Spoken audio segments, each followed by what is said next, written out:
Hello बच्चों, कैसे हैं आप सभी? I hope you all are good and ready for study. Yes, very nice. So today we are going to read this interesting poem which name is Leisure.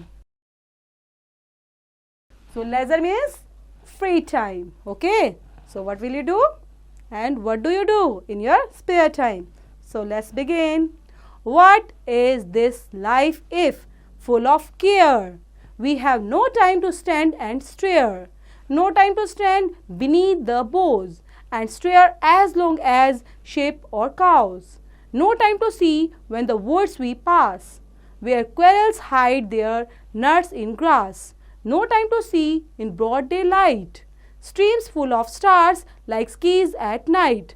No time to turn at beauty's glass and watch her feet how they can dance. No time to wait till her mouth can and raise that smile her eyes begin. A poor life this if full of care, we have no time to stand and stare. So this poem is written by William Henry Davies. तो पढ़ते हैं बच्चे इस poem में क्या बताया गया है, तो थोड़ा सा समझ लेते हैं इसका मीनिंग भी कि इस पोएम में बताया गया है कि जो लाइफ है वो कैसी हो गई है, अब बहुत बिजी हो गई है ना, कोई केयर ही नहीं करता है. तो किन चीज़ों की केयर नहीं करते हैं? We have no time to stand and stare. हमारे पास इतना टाइम नहीं है कि हम खड़े हों और किसी चीज़ को देखें. स्टेयर करना होता है बच्चे, देखना है ना, क्योंकि इतना बिजी लाइफ हो गई है कि हम भागते ही रहते हैं एवरी टाइम.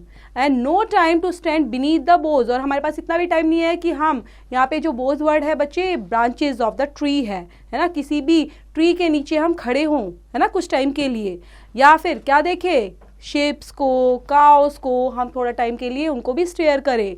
हमारे पास ये भी देखने का टाइम नहीं है और किसी चीज़ को कि हम कभी फॉरेस्ट में जाएं है ना, फॉरेस्ट में जाके उस ब्यूटी को, जो नेचर ब्यूटी है उसको एंजॉय करें. और साथ में जो स्क्वेयर्स होती हैं वो कैसे घास पे है ना, ग्रास के अंदर नट्स लेती हुई इधर उधर हाइड होती हैं. आपने गिलहरियों को देखा होगा ना कभी बच्चों, तो कैसे पेड़ के आसपास मंडराती हैं, ग्रास में छुप जाती है, फिर पेड़ों के पीछे आ जाती है. तो इस तरह से वो क्या करती हैं, तो उन चीज़ों को भी इंजॉय करने का हमारे पास टाइम नहीं है. और चीज़ें भी है कि हम डे लाइट में कोई भी चीज़ दे ही नहीं है. हम पूरा टाइम, ना तो हम रात देख रहे हैं ना हम दिन देख रहे हैं, हम जस्ट अपना दौड़े ही जा रहे हैं. स्ट्रीम्स फुल्स ऑफ स्टार्स, ना हम स्टार्स को देखते हैं ना स्कीज एट नाइट. तो यहाँ पे हमारे पास और कोई भी टाइम नहीं है किस चीज़ का, ब्यूटी ग्लैंस करने का, ब्यूटी को निहारने का, उसको एंजॉय करने का, या ऐसे पैरों को भी देखने का. यहाँ पे बोला है एंड वॉच हर फीट, कि जिसके पैर जो डांस करते हैं हम इवन उसको भी इंजॉय नहीं करते, उसको भी नहीं देख पाते है ना. और हर चीज़ का क्या करते रहते हैं, no time to wait till her mouth can, कि जो चीज़ है क्या, क्योंकि अगर हम किसी चीज़ को देखेंगे तो हम उसको प्रेज भी करेंगे. तो इतना भी हमारे पास टाइम नहीं है. इतनी बिजी लाइफ हमने कर ली है अपनी. हर एक ह्यूमन बींग्स की बात है बच्चे ये है ना, कि हमने अपनी लाइफ को इतना बिजी कर लिया है कि हम ना तो किसी चीज़ को देखते हैं ना किसी चीज़ को प्रेज करते हैं. इवन हम ब्यूटी ऑफ द नेचर को तो बिल्कुल भूल ही गए हैं है ना. So we have no time to stand and stare. तो इसलिए हमारे पास कहीं पर भी अपनी रनिंग लाइफ को छोड़कर खड़े होने का, किसी चीज़ को निहारने का टाइम ही नहीं है. तो ये पोम विलियम हेनरी डेविस के द्वारा लिखी गई है. सो आगे भी पढ़ लेते हैं बच्चे इसको. So appreciation of the poem क्या है? In this poem the poet throws light on the busy life of modern man. Everyone is busy in some or other business, so he is always worried. He has no time to enjoy the beauty of nature around him. Every minute, different objects of nature are becoming more and more beautiful, and he has no time to enjoy them. The poet says, if there is no leisure in human life to enjoy nature, it is very sad. तो यहाँ पे जो poet है वो भी क्या समझा रहा है इस पोम के थ्रू?